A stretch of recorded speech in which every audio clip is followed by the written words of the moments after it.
بسم اللہ الرحمن الرحیم یا ایہا الذین آمنوا اتقوا اللہ ولتنظر نفس ما قدمت لغد واتقوا اللہ ان اللہ خبیر بما تعملون۔ اے ایمان والو، اللہ سے ڈرتے رہو اور ہر شخص کو دیکھنا چاہیے کہ اس نے کل یعنی آخرت کے لیے کیا سامان بھیجا ہے، اور ہم پھر کہتے ہیں کہ اللہ سے ڈرتے رہو، بے شک اللہ تمہارے سب اعمال سے خبردار ہے۔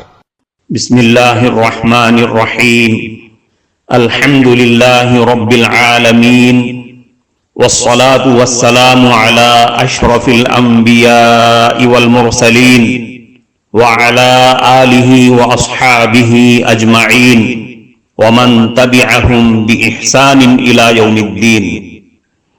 قابل صد احترام حضرات شائقین و شائقات سچا پیغام، السلام علیکم ورحمۃ اللہ وبرکاتہ۔ آج کی محفل میراث النبی کے نورانی پروگرام میں آپ کا استقبال ہے۔ اہلا و سہلا مرحبا۔ ہم آپ تمام حضرات و مستورات کا خیر مقدم کرتے ہیں۔ محترم حضرات و خواتین، تعلیم کا آغاز ہو رہا ہے۔ سب سے پہلے آداب تعلیم کا لحاظ کرتے ہوئے تعلیم کی طرف متوجہ ہو جائیں۔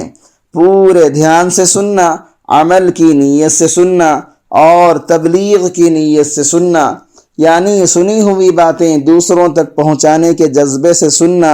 چند خاص آداب تعلیم ہیں، امید ہے کہ آپ حضرات ان آداب کا ضرور خیال رکھیں گے۔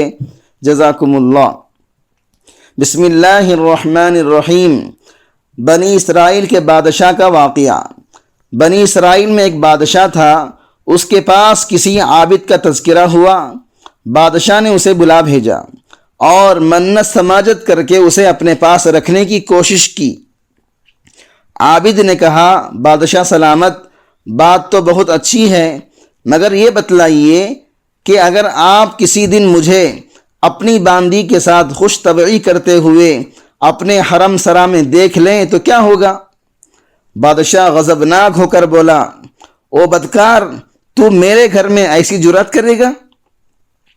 عابد کہنے لگا، میرا رب کتنا کریم ہے کہ دن میں 70 گنا بھی دیکھے تو مجھ پر غضبناک نہیں ہوتا، اور نہ ہی اپنے دروازے سے بھگا دیتا ہے، اور نہ ہی مجھے اپنے رزق سے محروم کرتا ہے، تو میں اس کا دروازہ کیسے چھوڑوں اور ایسے آدمی کے دروازے پر آ پڑوں جو نافرمانی کرنے سے پہلے ہی غضبناک ہو رہا ہے؟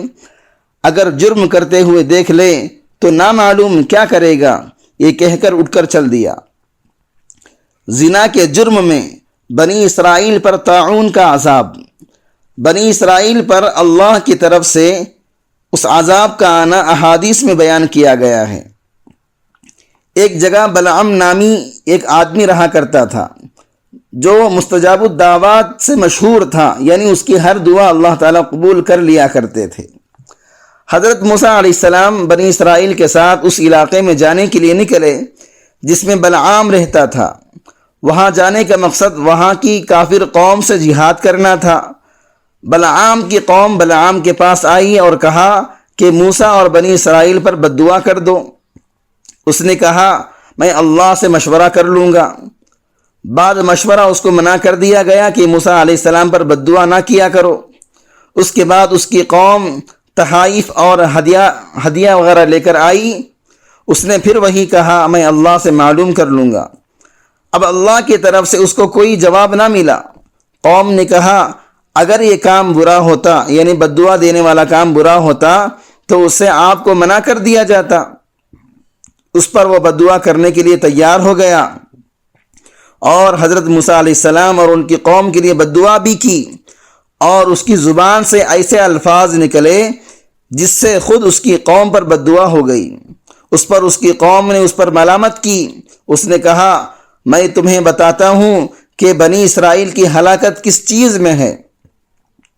اس نے کہا کہ تم اپنی عورتوں اور لڑکیوں کو بنی اسرائیل میں بھیج دو تاکہ بنی اسرائیل ان سے ملوث ہو جائیں اور زنا کر کے ہلاک ہو جائیں۔ چنانچہ ایسا ہی کیا گیا۔ اس کے نتیجے میں بنی اسرائیل ان عورتوں سے ملوث ہو گئے۔ اس پر بنی اسرائیل پر طاعون کا عذاب آیا اور ایک دن میں 70,000 بنی اسرائیل ہلاک ہو گئے۔ حضرت داؤد علیہ السلام کی دعا سے طاعون چلا گیا۔ بنی اسرائیل پر حضرت موسیٰ علیہ السلام کے زمانے میں جس طرح یہ عذاب آیا، حضرت داؤد علیہ السلام کے زمانے میں بھی بنی اسرائیل پر طاعون کا عذاب آیا تھا۔ ابن اسحاق نے اس کی تفصیل ذکر کی ہے کہ اللہ تعالیٰ نے حضرت داؤد علیہ السلام پر وحی نازل فرمائی کہ بنی اسرائیل کے گناہ بڑھتے ہی چلے جا رہے ہیں، لہذا اب انہیں 3 باتوں کا اختیار دیا جاتا ہے، یا تو انہیں قحط میں مبتلا کر دوں گا، یا 2 مہینے تک دشمنوں کو ان پر مسلط کر دوں گا، یا 3 دن تک طاعون میں مبتلا کر دوں گا۔ حضرت داؤد علیہ السلام نے بنی اسرائیل کو اس کی خبر دی۔ انہوں نے کہا آپ ہی ان میں سے کسی بات کا ہمارے لیے انتخاب کر لیجئے۔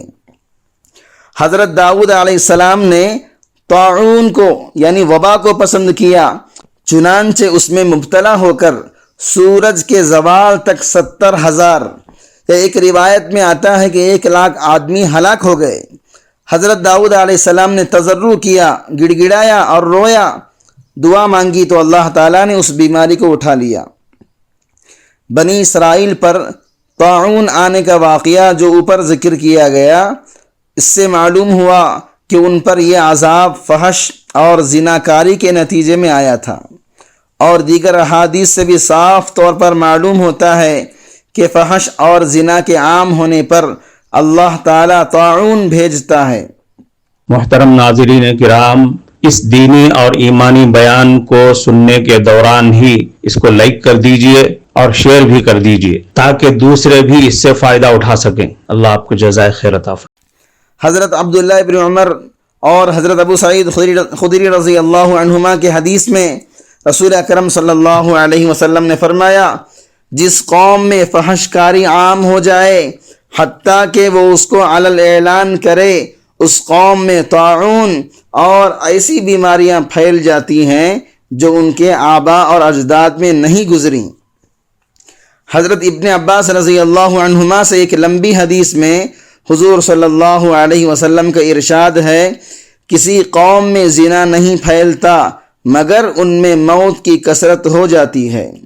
ام المؤمنین حضرت میمونہ رضی اللہ عنہا سے روایت ہے، میں نے رسول اکرم صلی اللہ علیہ وسلم کو یہ فرماتے ہوئے سنا، میری امت بخیر ہوگی جب تک ان میں حرامی بچے زیادہ نہ ہو جائیں، اور جب حرامی بچے زیادہ ہو جائیں اللہ ان پر عام عذاب بھیج دے گا۔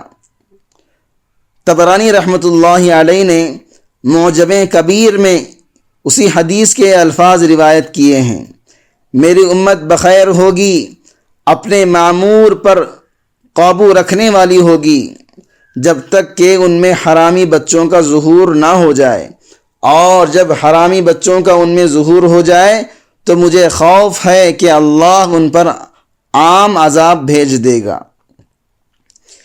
ان میں جن روایات میں موت کا ذکر ہے اس سے جمہور علماء نے طاعون ہی مراد لیا ہے۔ اس سے معلوم ہوا کہ زناکاری اور فحش کاری کی سزا میں بھی طاعون آتا ہے۔ فتنے کے وقت خاموش رہنے میں حکمت ہے۔ جب حضرت موسیٰ علیہ السلام کوہ طور پر گئے، اللہ تعالیٰ سے تورات حاصل کر لی تو قوم میں اپنے بھائی حضرت ہارون کو چھوڑ گئے۔ موسیٰ علیہ السلام کے جانے کے بعد ان کی قوم نے سونے چاندی کا ایک بچھڑا بنا لیا اور اسے پوجا کرنا شروع کر دیا۔ حضرت ہارون علیہ السلام نے انہیں بہت سمجھایا مگر وہ نہ مانے۔ آخر تنگ آ کر وہ چپ ہو گئے کہ کہیں ان میں زیادہ اختلاف نہ ہو جائے۔ کوہ طور سے واپس آ کر حضرت موسیٰ علیہ السلام نے ان لوگوں کو بتایا کہ تم نے بہت برا کیا۔ سب نے اپنے گناہوں کا اقرار کیا اور آئندہ کے لیے توبہ کی۔ بنی اسرائیل کی سرکشی۔ جب حضرت موسیٰ بنی اسرائیل کی ہدایت کے لیے کوہ طور سے آسمانی کتاب تورات لے کر آئے اور بنی اسرائیل کو اس پر عمل کرنے کا حکم دیا، تو اس وقت انہوں نے حضرت موسیٰ علیہ السلام سے کہا کہ ہمیں اس بات کا یقین کیسے آئے کہ یہ کتاب اللہ تعالیٰ ہی نے نازل کی ہے۔ اس پر اللہ تعالیٰ نے حضرت موسیٰ علیہ السلام سے فرمایا کہ وہ قوم سے 70 نمائندے منتخب کر کے انہیں کوہ طور پر لے آئیں۔